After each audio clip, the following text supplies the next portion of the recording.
The Van de Graaff generator. Here we have a diagram of a Van de Graaff generator. The aluminium dome, which at the moment is neutral as it has the same number of positive and negative charges. Attached to this is an electrode which goes very close to the belt on the upper roller. The dome is supported on an insulator. Here we have the motorized roller going very close to the lower electrode attached to the base, which is connected to earth. As the roller is turned, the belt goes round, and this can transfer electrons from the belt to earth.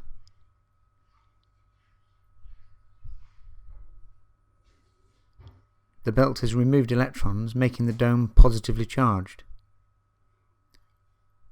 With different materials for the roller and belt, the dome can become negatively charged.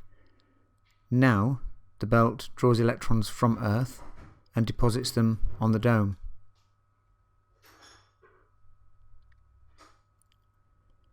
Here we have a person with their hands on the Van de Graaff generator, and they're standing on an insulating block. The person loses electrons to the dome, assuming the Van de Graaff generator becomes positively charged, so the person becomes positively charged. As their hairs are all positively charged, they repel each other, and so stick out. The insulating block prevents electrons entering the person from earth.